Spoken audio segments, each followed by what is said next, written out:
Muraho neza ikaze ku muyoboro mugari wa Early Scholars. Aya ni amakuru adasanzwe areba abantu bose bakoze application muri Rwanda Polytechnic ndetse n'abantu bari gukora muri Rwanda University of Rwanda.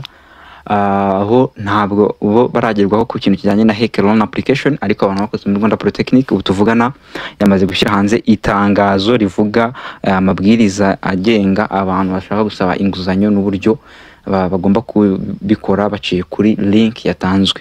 So itangazo ukimara kurifungura uri kubona ko ari itangazo ryatanzwe na Higher Education Council ku bantu bose bifuza gusaba inguzanyo. Nukuvuga ngo ku bantu bose bakoze steps zibanza bakaba admitted, iyo udasabye inguzanyo uba bakubara nk'umunyeshuri uziyishyurira as private student. So private student ibiciro by'amafaranga bishyura muri Rwanda Polytechnic nabyo biba bizwi. So ku bantu dushaka kwishyurira rero bashaka gufata loan, murasoma neza iri tangazo mwitonze. Iri ni tangazo rivuga ko ubuyobozi bw'ikigo gishinzwe amashuri makuru mu Rwanda Higher Education Council bumenyesha abanyeshuri barangije umwaka wa gatandatu w'amashuri yisumbuye muri 2024 kandi bakaba bifuza gusaba inguzanyo gutangira kwiga umwaka wa mbere mu ishuri rikuru ubumenyi ngiro n'ikoranabuhanga ariyo Rwanda Polytechnic mu mwaka w'amashuri wa 2025. Ibi bikurikira: gusaba inguzanyo birakorwa guhera ku itariki ya 10 z'ukwezi kwa karindwi kugeza ku itariki 20 z'ukwezi kwa karindwi muri mwaka wa 2025.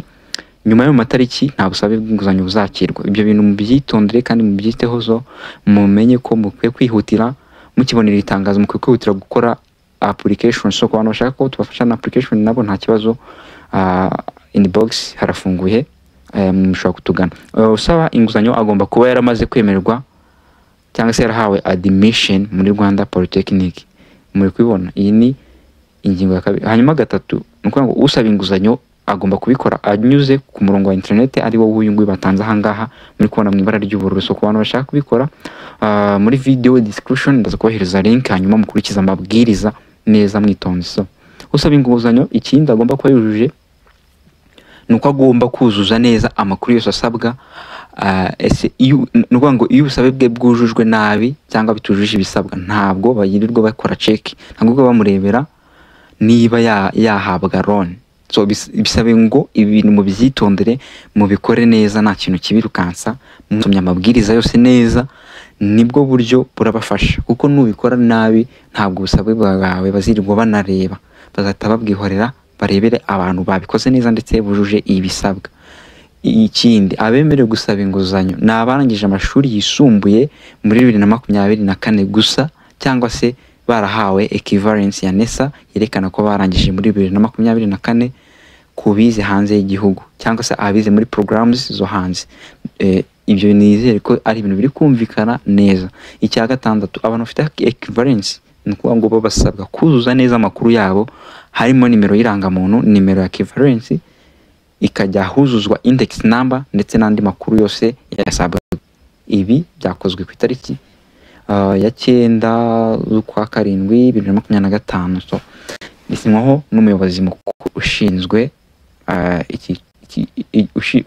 iki kigo cya HEC. So abantu bibazaga ibibazo byinshi bitandukanye. Ari abantu bari kwibaza niba application yabo muri University of Rwanda ndetse n'abandi bafite ibibazo byose muri University of muri application mu bikemure byihutirwa ko application iri kugenda amasaha iminsi iri kugenda ishira, kandi uko mugenda mutinda system ya UR nayo igenda ifite ibibazo bitandukanye bituma ushobora kugeza ku munsi wa nyuma bikakurangira application yawe itararangira muri University of Rwanda. Bwo abantu bari gukora application ubu ndi kubwira, hari abantu benshi twagiye tuvugana bagiye bafite ibibazo bitandukanye. Mukomeze mutwa approaching abantu bafite ibibazo bitandukanye, tukomeze kubafasha ko bikemuka, ndetse kugira ngo loan application yanyu nifungura namwe muhite mutangira kuyikora bakimara kuyifungura nta mbogamizi cyangwa se impungenge, kubera yuko uko mukomeza gutinda birakomeza kugenda bibi kurushaho. So andi makuru yose yisumbuyeho cyangwa ikintu mutasobanukiwe mushobora kumbaza, nta kibazo. Comment section iri open. Ikindi kintu nuko izindi updates nabagezaho nuko hari scholarships zireba abantu bize mu sciences ariko harimo ibintu bijyanye na biology. Abo bantu hari scholarships zifunguye ku buryo abantu bari interested bahita bazaprayinga ugenda ugerageza ahantu henshi amahirwe atandukanye, biba byiza kurushaho kuko hamwe bishobora gukunda ahandi ntibikunde.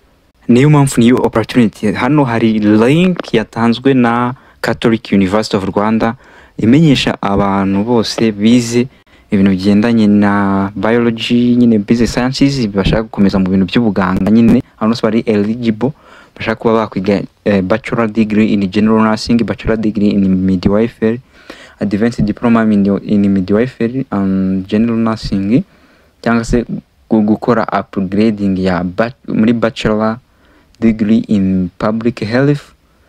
Nanone no kwa upgrading ahubwo no kuba wari ufite A1 ugashaka bachelor degree in human nutrition, nanone kwa upgrading muri bachelor degree in biomedical laboratory sciences. Catholic University of Rwanda iri kumenyesha ko kubufatanye na Shansen International Rwanda bari kwakira application. So usifuza kwa applying nabo bakora application mu buryo bwihutirwa nkuko muri kubibona muri announcement bashyize ahagaragara. Abantu bayishaka cyangwa se bashaka na link mushobora communicating nta kibazo, hanyuma nkabafasha kuba mwayigeraho. Ibintu ugomba kuba wujuje muri application mbere yo kuyikora, ugomba kumekinga sure ko ufite certificate ya secondary, igomba kujyana kwa notary, notarized certificate of secondary school. Nibura ufite grade C muri biology and chemistry, ku bantu bashaka kubona A0, cyangwa se ufite grade B ku bantu bashaka kubona A1 muri ayo masomo nyine mvuze abiri, kugira ngo ube wabyemererwa. Ikindi ugomba kuba ufite A1 in health related program, ndetse ubwo ku bantu bashaka kwa upgradinga n'umuntu undi ufite A2 certificate kugira ngo akomeze ikindi cyiciro. So umuntu ikindi nanone civil status certificate, ugomba kuba ufite civil status certificate ku muntu nyine uri gukora application, kuvuga icyemezo kigaragaza status yawe niba uri single or married. Ikindi umuntu ukora application agomba kuba ari munsi y'imyaka 35. Ikindi agomba kuba afite CRB.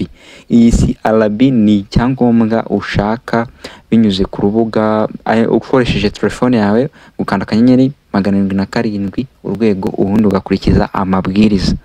Icya karindwi ni ukuba ufite fotokopi y'irangamuntu yawe impande zombi. So abantu bose bujuje ibi byangombwa byose ndetse bakaba bifuza kwiga rimwe mu mashami agize ari amashami twavuze hejuru, mwakwihutira gukora application itaragera kuri deadlines, kuko abanyeshuri bose bazaba selected bazamenyeshwa bitarengeje itariki 25 z'ukwezi kwa karindwi. So bivuze ngo application iraza kurangira bidatinze, iraza kurangira ku itariki 10, no kuvuga ngo turi ku itariki 9, biraza ku itariki 16, bitarenze ku itariki 16 saa 11 application izabibaye closed. Akandi kantu k'ingenzi ugomba kuzirikana ngaho nuko documents zose, files mugomba kuzohereza ku email yabo ya shansenstudents@gmail.com bitarenze ku itariki nababwiye hejuru saa 11. Ikindi no kwitondera ibintu byose ukabishyira ku murongo neza. Iyi mwibuke ko ari loan, iyo usoje kwiga ugenda wishyura make make bitewe nuko wabonye akazi, bitewe n'akazi uzaba warabonye. So mukomeze kugira ibihe byiza, Imana ibane namwe aho muherereye hose, Imana ibarinde, mukomeze kubana natwe muri opportunities zigiye zitandukanye. Ubaye uri mushya kanda subscribe, like na share kuri bagenzi bawe, amakuru ntabacike.